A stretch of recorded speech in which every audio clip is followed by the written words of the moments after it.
Histoires étonnantes, la découverte des avions.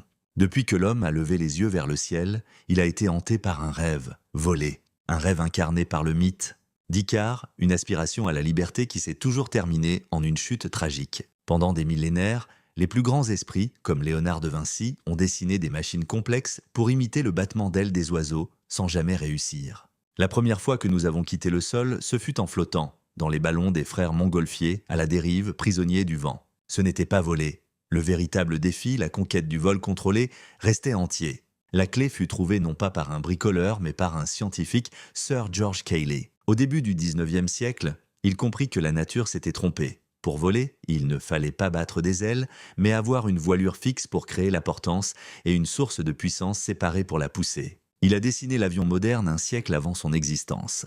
Mais sa théorie devait affronter la réalité. Ce fut la mission d'Otto Lilienthal, le premier des hommes-oiseaux à réussir. Avec ses planeurs, il s'était lancé plus de 2000 fois, apprenant à maîtriser l'air avec son propre corps, jusqu'au jour où le vent l'a trahi. Il s'est écrasé, devenant le premier martyr de l'aviation, et léguant au monde cette certitude. Le contrôle était la clé manquante. Cette obsession du contrôle devint celle de deux frères, propriétaires d'un magasin de vélos à Dayton, Ohio. Wilbur et Orville Wright n'étaient pas des rêveurs, mais des ingénieurs méthodiques. Dans leur propre soufflerie, ils ont testé des centaines de profils d'ailes, découvrant que les calculs de leurs prédécesseurs étaient faux. Leur coup de génie fut d'inventer le gauchissement des ailes, un moyen de tordre l'extrémité des ailes pour contrôler l'avion, le principe même de nos ailerons modernes.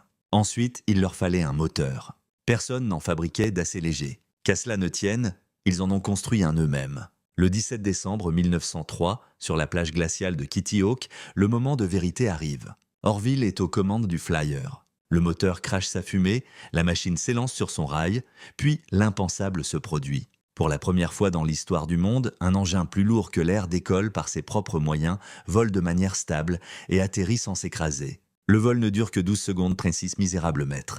Mais dans cet instant, l'humanité a changé pour toujours. Ce n'était pas un saut, ce n'était pas une chute planée, c'était un vol. Ces 12 secondes ont déverrouillé le ciel, rendant possible la traversée des océans, le mur du son et même, à terme, les premiers pas sur la Lune.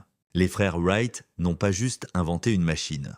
Ils ont donné des ailes à l'humanité. Abonne-toi à Histoires étonnantes pour d'autres histoires.